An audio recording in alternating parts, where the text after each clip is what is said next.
పేదవాడి పక్షాన నిలబడతాం, ప్రజా గొంతుకై నినదిస్తాం.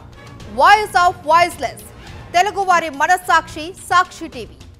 సాక్షి టీవీ ప్రసారాల కోసం మీ స్థానిక కేబుల్ ఆపరేటర్ను వెంటనే సంప్రదించండి. ఈ నెలలో వర్షాలు సాధారణం కంటే ఎక్కువగా కురిసే అవకాశం ఉందని భారత వాతావరణ శాఖ వెల్లడించింది.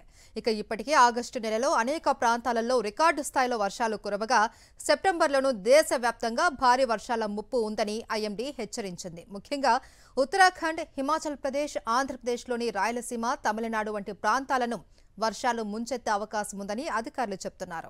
సెప్టెంబర్ నెలలో సాధారణం కంటే ఎక్కువ వర్షాలు పడే అవకాశం ఉందని భారత వాతావరణ శాఖ అంచనా వేసింది. ముఖ్యంగా తూర్పు, దక్షిణ ద్వీపకల్ప భారతదేశంలో భారీ వర్షాలు కురిసే అవకాశం ఉందని ఐఎండీ పేర్కొంది.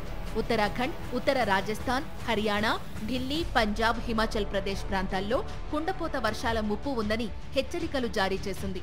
ఇప్పుడు క్లౌడ్ బరస్లు కేవలం హిమాలయ ప్రాంతాల్లోనే కాదు, మైదాన ప్రాంతాల్లో కూడా నమోదవుతున్నాయని ఐఎండీ డైరెక్టర్ మృత్యుంజయ మహాపాత్ర చెప్పారు. చెన్నైలో గత వారం 6 దశల్లో క్లౌడ్ బరస్లు నమోదు కావడం దీనికి నిదర్శనమని ఆయన ఉదహరించారు. ఒక్క గంటలో 100 మిల్లీమీటర్ల వర్షం పడితే దానిని క్లౌడ్ బరస్ట్ గా పరిగణిస్తారు. 20 నుండి 30 చదరపు కిలోమీటర్ల కొద్ది ప్రాంతంలోనే ఇది కురుస్తుంది. ఈ వర్షాలు కేవలం నగరాలను మాత్రమే కాదు, గ్రామీణ ప్రాంతాల్లో పంట పొలాలను కూడా ముంచెత్తే ప్రమాదం ఉంది. పంజాబ్లోని పలు జిల్లాల్లో పంటలకు నష్టం వాటిల్లే ప్రమాదం ఉంది. గతంలోలాగా ఈసారి కూడా వర్షాలు పట్టణాలపై ప్రభావం చూపే అవకాశం ఉందని ఐఎండీ హెచ్చరికలు జారీ చేసింది. ఈ నేపథ్యంలో ప్రజలు అప్రమత్తంగా ఉండాలని, అధికార యంత్రాంగం సర్వసన్నద్ధంగా ఉండాలని సూచించింది.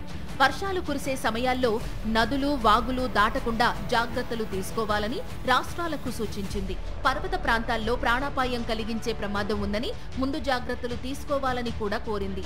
ఇప్పటికే ఆగస్టులో ఉత్తర భారతదేశంలో 1996 తరువాత అత్యధిక వర్షపాతం నమోదైంది. దక్షిణ భారతదేశంలో కూడా గత 20 ఏళ్లలోనే అత్యధిక వర్షం కురిసింది. ఇలాంటి పరిస్థితుల్లో సెప్టెంబర్లోనూ వర్షాలు ముంచెత్తే అవకాశం ఉండడంతో ప్రజలు అప్రమత్తంగా ఉండాలని, అధికారుల సూచనలు పాటించాలని ఐఎండీ మరోసారి విజ్ఞప్తి చేసింది.